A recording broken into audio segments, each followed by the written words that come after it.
الهجرة رحلة هادينا. وقد حذفت منهما عنه غنى وزدته فوائدا بها الغنى. Kata wa pada lafaz waqad tidak usah diterjemahkan karena hanya menjadi penanda awal kalimat. Kata qad pada lafaz waqad bermakna telah atau sungguh telah. Kata hazaf pada lafaz hazaftu bermakna membuang. Maksudnya di sini tentu saja taraka, yakni tidak memasukkan ke dalam nazamnya. Kata tu pada lafaz hazaftu bermakna saya. Kata min pada lafaz minhu bermakna dari. Kata hu pada lafaz minhu bermakna nya. Ia merujuk ke lafaz al-asl sebelumnya, yakni kitab Al-Muqaddimah Al-Ajurrumiyah. Bisa juga dimaknai kembali ke nazam Al-Imriti yang ada secara perkiraan. Kata ma bermakna yang. Maksudnya pembahasan yang ada dalam kitab Al-Muqaddimah Al-Ajurrumiyah. Kata an pada lafaz anhu bermakna dari. Kata hu pada lafaz anhu bermakna nya.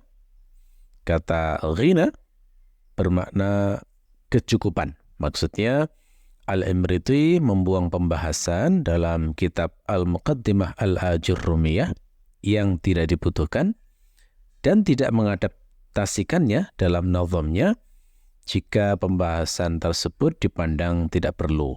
Misalnya bentuk pengulangan atau hal-hal yang tidak esensial yang lain. Jadi walaupun itu tidak ada, maka tujuan utama dianggap telah tercapai. Sampai di sini potongan bait yang berbunyi waqad hadzaftu minhuma anhu ghina secara harfiah bisa diterjemahkan sungguh telah membuang saya darinya, yakni dari kitab Al-Muqaddimah Al-Ajurrumiyah yang darinya ada kecukupan. Secara lebih komunikatif boleh kita terjemahkan saya telah membuang darinya, yakni dari kitab Al-Muqaddimah Al-Ajurrumiyah, pembahasan yang tidak dibutuhkan. Maksudnya, sejak awal saya tidak akan menyebutkannya dalam nazam saya hal-hal yang tidak dibutuhkan. Hasanan, sekarang kita lanjutkan ke segmen berikutnya. Wazidtuhu fawaidan bihal ghina. Kata wa pada lafaz wazidtuhu bermakna dan. Kata zid pada lafaz wazidtuhu bermakna menambahi. Kata tu pada lafaz wazidtuhu bermakna saya. Kata hu pada lafaz wazidtuhu bermakna nya. Ini merujuk ke lafaz al-asl sebelumnya, yakni kitab Al-Muqaddimah Al-Ajurrumiyah. Mungkin juga difahami merujuk pada nazam Al-Imriti yang ada secara perkiraan. Kata fawaidan bermakna faidah-faidah.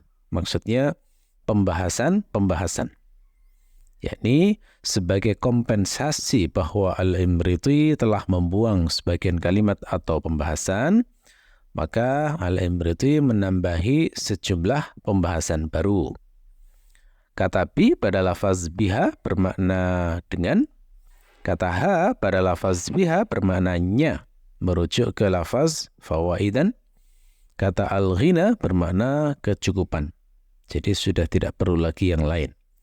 Sampai di sini potongan bait yang berbunyi wazidtuhu fawaidan bihal ghina secara harfiah bisa diterjemahkan dan saya telah menambahinya, yakni kitab Al-Muqaddimah Al-Ajurrumiyah, faidah-faidah yang dengannya, yakni dengan fawaid tersebut ada kecukupan.